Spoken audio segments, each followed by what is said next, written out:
I mean, come on, look at this beautiful, beautiful ball python. Does that look like an animal that wants to hurt someone? Absolutely not.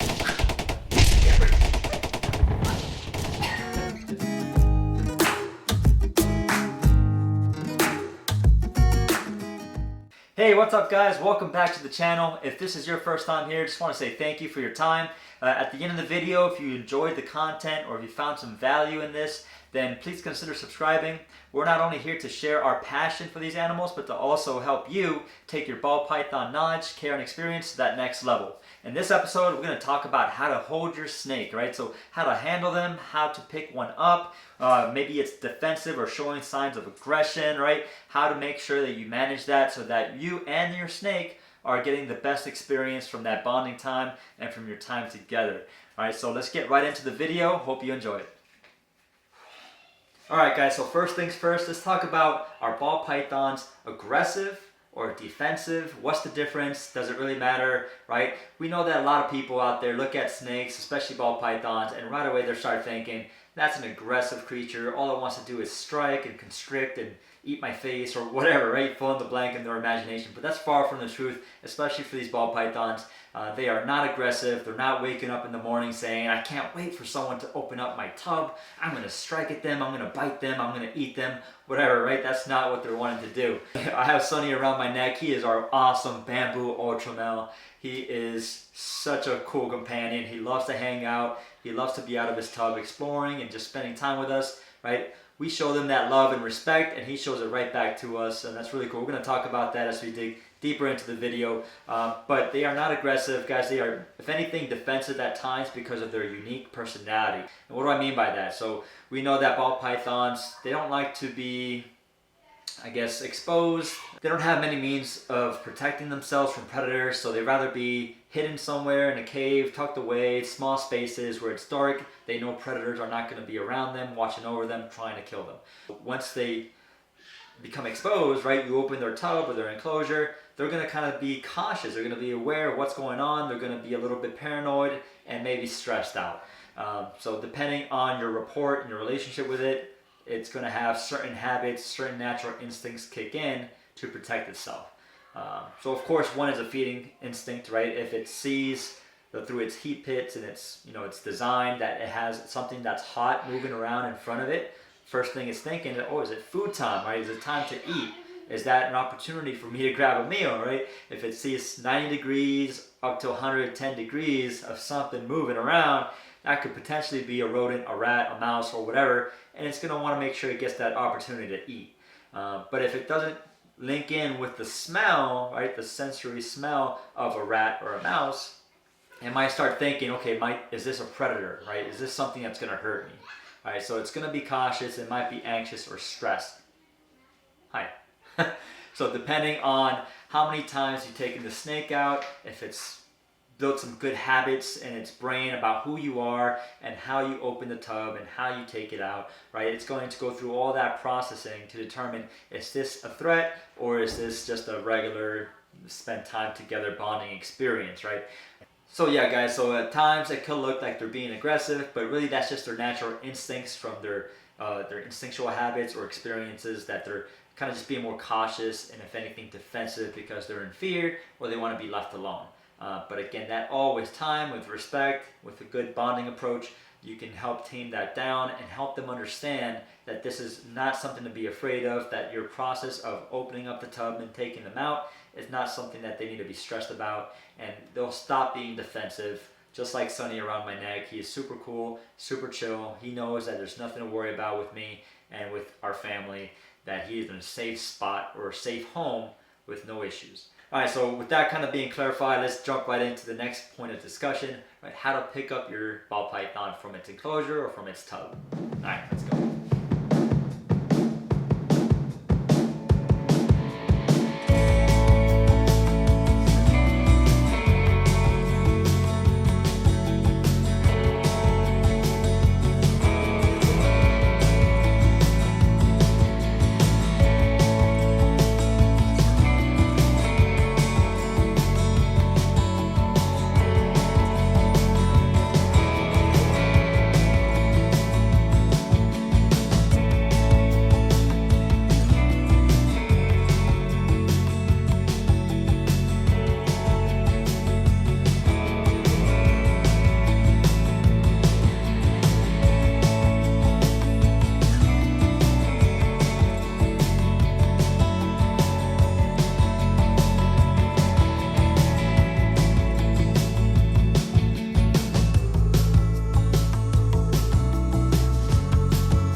Alright, so let's start with picking up a few snakes, right? So we're going to pick up Cloud, who is our first one here. Before I open the tub, I just get myself in position. I like to make sure that I don't have my face looking at the tub opening, right, at eye level.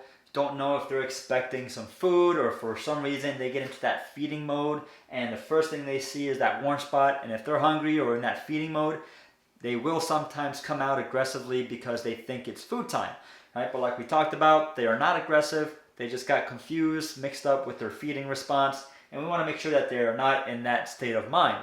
So I kind of put my fingers tucked away. I keep myself at a distance. I open it up, and I kind of get a reading of what they're doing. Are they sleeping? Are they tense? Are they scared? Right? And I let them know that I'm here by talking to them or by just kind of saying, "What's up? Hey, Cloud, how are you?" Right? And now, instead of reaching my hand in there and putting it in front of its face where it's going to get a little bit frightened or more stressed or more anxious, right? I might want to take it out, right? Because right now he's looking at me. He's like, "What's going on?" And he might start tracking me and seeing what the deal is. He's processing that whole thing we talked about. Is it food time, right? I see something warm moving around my face, but I don't smell rats. I don't smell a rodent. So, okay, it's not food time. And who is this person that is now looking at me? Am I exposed to a predator? Am I going to be in trouble here, right? So it's going through this processing linked up with its instincts and with his hopefully his positive experiences that he's had with me. So he's not super afraid, but at this point, I just kind of go from behind his head and I put my hands on him. "Hey buddy, it's okay." You can see he tensed up, he's pushing away a little bit, and I'm going to go ahead and let him know that it's okay. All right, and I'll just pick him up. And usually once you pick him up and you can see that he's still kind of not sure what's going on or what to expect, right? But once I pick him up and I kind of have a good hold on him, I'm not squeezing him, I'm not hurting him in any way, he'll start to flicker his tongue a little bit, he'll start moving around his head, kind of exploring, and right away I can see that he's relaxed. He went from being tense to now just relaxed in my hands, and I know I'm good to go. All right, so now this can be a good positive experience for both of us. He's going to remember this process, and he's going to know that there's nothing to worry about if I take the tub out, put it down, talk to him, touch him, pick him up, and I kind of repeat that same sequence every time I want to pick a snake up, especially if it's one that's more timid or anxious or not sure about the experience. All right, so let's do another one. All right, so we'll go on to the next one, Raya. She is another beautiful girl. So let's check out Raya. So right away, you can see that she is hanging out at the front of her tub. She's thinking, "Hey, this looks like it's food time." She might be hungry, right? Those are usually signs that show us that she might be waiting for some food. If she's hanging out there in the front, like, "Hey, Daddy, I'm ready to eat. What you got for me?" "Hey, sweet girl, we're not eating right now. We're talking. We're filming. You want to be in a video?" "Yeah." So she's looking at me very intently, thinking, "Hey, I'm waiting for that rat. Where's that food?" So I might, at this point, take her out. I'm keeping my fingers and my hands a little bit farther away from her face so she understands that it's not time to eat. I'm talking to her. Hopefully she's not seeing or smelling any rats or food. And again, I'll just go from behind. "Hi, sweet girl." Let her know that I'm here. I'm going to pick her up. And once you pick them up, usually it changes their vibe a little bit. They know, okay, it's not time to eat. I've been in this position before. Hopefully they're making the good connections to their positive experiences with you, and they're realizing, okay, it's time to just hang out and nothing to be afraid of, nothing to be defensive about. She's super chill now. She's totally relaxed. She's back to flicking her tongue and exploring, and she'll probably enjoy this time outside of her tub with me. So that was a good example of someone that was a little bit cautious, probably ready to eat. They are going to eat either, not tonight, but tomorrow, I believe. So she's probably excited for that. But yeah, this is Raya. She's a female, she's a pastel lesser, double het ultra male clown. And she is a beautiful example of a pastel lesser. I think those hets are also influencing her pattern and colors quite nicely. And we can't wait for her to get to breeding size so we can see those beautiful double recessive babies. All right. And yes, I did clean all their tubs this morning, but of course the day or the time that you clean your tubs, they're already making a mess for the next one. So you know what, I'm going to go ahead and change that out now.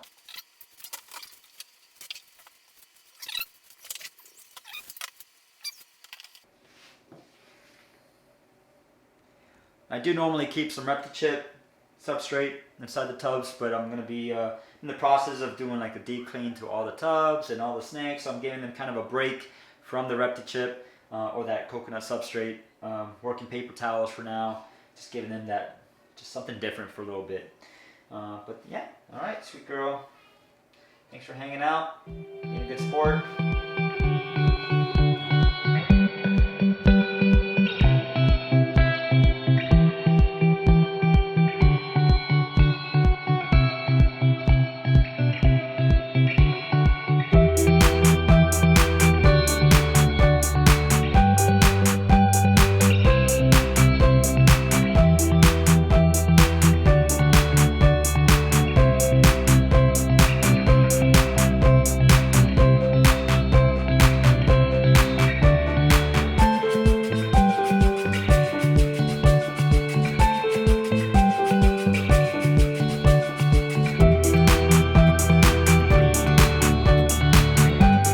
Now let's look at an example of some smaller babies that are not used to being held because they are hatchlings.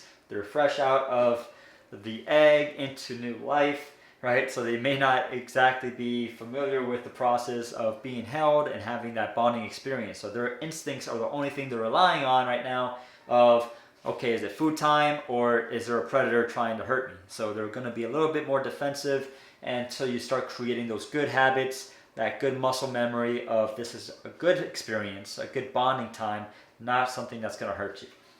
So we can roll with Callie here. I don't want to mess with them too much because they're going to be eating today, hopefully. Hi, sweet girl. So again, I like to take the tub out so I'm not in her face trying to mess with her too much. She's right here by the water bowl corner there.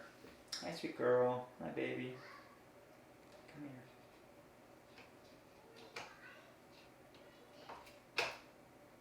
I'm just a little bit super cautious there with her. She's a lot smaller, right? So right now you can see that she is definitely aware. She's cautious. I'm reading her body language to determine what kind of mode she's in. If she's in that possible feeding mode, then I'm going to keep my face away from her. I'm not going to be right away all up in her face or putting her near me as much. I want to give her that space, give her that respect so she's not freaking out and making this a bad experience.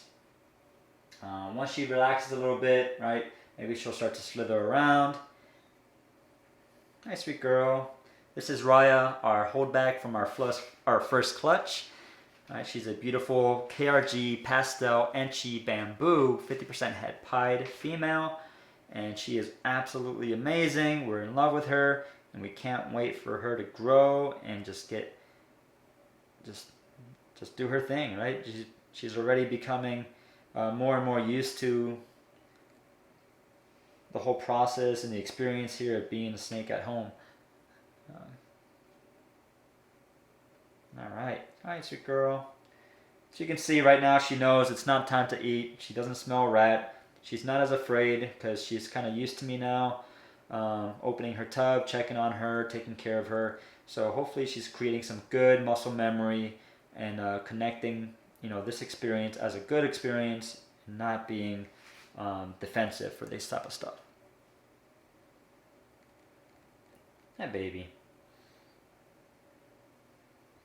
Alright, so I'll go ahead and put the tub back.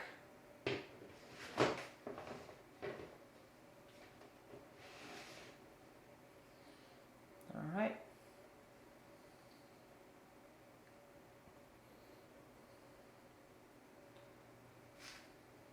Hi, baby. Hi, Noodles. Hi, baby. Alright, so once again, just being respectful, giving them their space, let them know what's going on. This is Noodles, our male pastel Enchi bamboo. He's also 50% het pied. And right now he's looking around, not knowing what to expect. He's like, is it food time? Is there a rat? Is there a predator? What's going on? So in cases that they might be defensive or just kind of stressed, It could easily be something, a little tip is that you can take an item, something like a paper towel, sometimes a paper towel roll that I have laying around, and I use that to kind of distract them. So I might take like this paper towel here, and they're going to kind of watch me here, right? So they can see that and keep their eyes or focus on that object, and that way I can come from behind here, pick them up, and at this point I'm just going to hold them, right, and see how they react, to read their body language. I'm keeping my face away from them in case they do decide to strike. Sometimes they'll have those little sneak attacks on you because they're still not sure what's going on. But we start to build that bonding process here. Hey Noodles, what's going on, buddy? All right. All right, and now he's good. He is now relaxed. He's no longer tense. He's flicking his tongue. He's exploring. And you just let them have that ability to kind of be free and explore, do as much as they want. I don't force them. I don't stress them. I want them to feel relaxed and, again, have a good experience with me holding it and spending time with it. You know, because I definitely want all of our snakes to feel comfortable. If there is an emergency and I have to start looking into their mouth or looking at their teeth or giving them medicine or doing any type of, you know, medical type stuff, I have to kind of get my hands on them, and they're going to be stressed and they may not be feeling well, and I want them to feel as comfortable as possible with me. I want them to trust me. I want to have that good bonding experience with them from the very beginning. So it's really key to have some good moments with them so that they have good experience to go back to. He's a beautiful example of a pastel Enchi bamboo. I don't think there's KRG in here because of how Callie just has that different contrast and pattern on her sides, but never know. Noodles is already sold. He is no longer available. Somebody picked them up, but he's going to be hanging out with us for a little bit longer until he's ready to ship out. But he's doing really well. He's eating just fine. He's growing good, and obviously he's definitely getting a good bonding experience, getting used to being held and exploring as a ball python here at the house. Hi, buddy. All right, so let's jump right into the topic of holding a ball python. Obviously, if I'm holding a ball python, once I picked it up, again, I want to give it that respect, that space, right? I don't want to force it to do anything or stress it out. If it's all balled up, you know, I'm going to let it just be balled up. Once it's ready to start exploring and to start, you know, looking around, it's going to do that. It's going to do it on its own. I don't have to sit there and force it and untangle it and stress it out even more.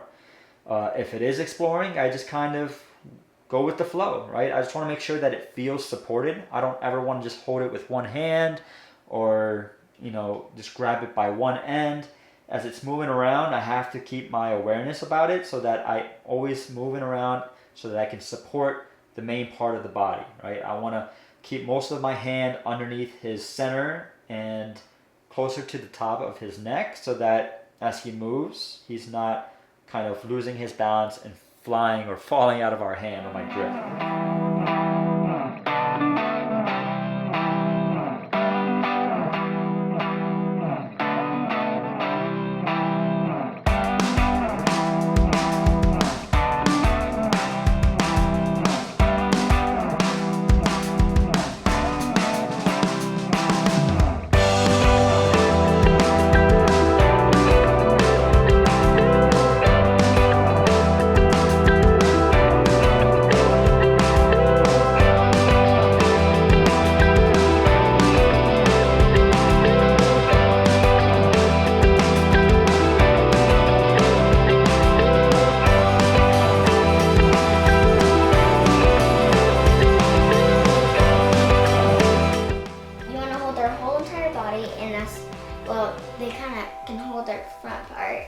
You want to hold the back, like how I'm doing right here, because they can control their front part. So, and that's one thing.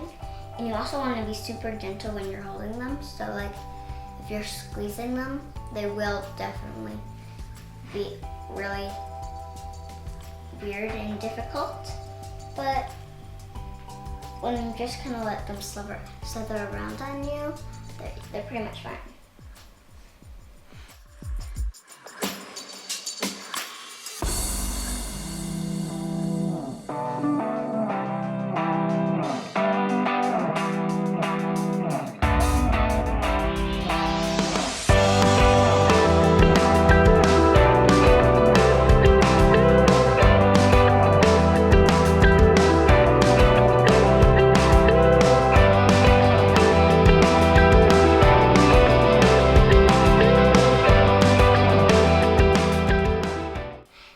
Thank you for watching. Comment down below what you want to see in the next video.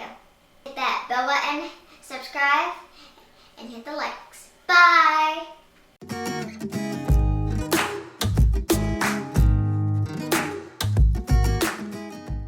With you, I can be sad with you.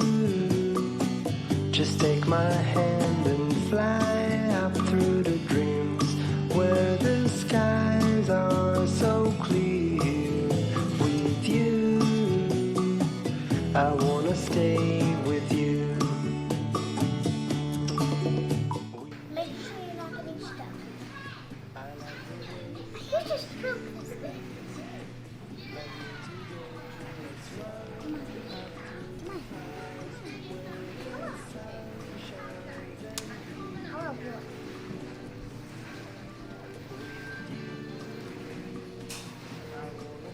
There. I'll stick this out.